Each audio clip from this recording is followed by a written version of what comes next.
ಇತ್ತೀಚೆಗೆ ಬೆಂಗಳೂರಿನ ನಮ್ಮ ಮೆಟ್ರೋ ಟಿಕೆಟ್ ದರ ಏರಿಕೆ ಮಾಡಿದ್ದು ಆಕ್ರೋಶಕ್ಕೆ ಕಾರಣವಾಗಿತ್ತು.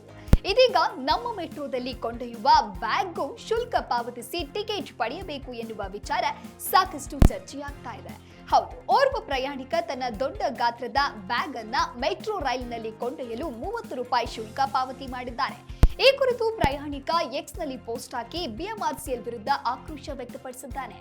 ನಮ್ಮ ಮೆಟ್ರೋದಲ್ಲಿ ಹಾಗಾದ್ರೆ ಲಗೇಜ್ ಶುಲ್ಕ ಎಷ್ಟಿದೆ ಅಂತ ನೋಡೋದಾದ್ರೆ, ನಮ್ಮ ಮೆಟ್ರೋದಲ್ಲಿ ಒಬ್ಬ ವ್ಯಕ್ತಿ 15 ಕೆಜಿ ಒಳಗಿನ ಬ್ಯಾಗ್ ಅನ್ನ ಉಚಿತವಾಗಿ ಕೊಂಡೊಯ್ಯಲು ಅವಕಾಶವಿದೆ.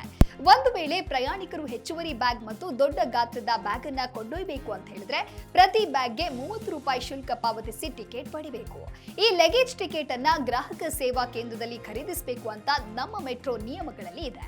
ಹೆಚ್ಚುವರಿ ಬ್ಯಾಗ್ಗೆ ಟಿಕೆಟ್ ಖರೀದಿಸದಿದ್ರೆ ರೂಪಾಯಿ 250 ದಂಡ ವಿಧಿಸಲಾಗುತ್ತೆ ಅಂತ ನಿಯಮದಲ್ಲಿ ಉಲ್ಲೇಖಿಸಲಾಗಿದೆ.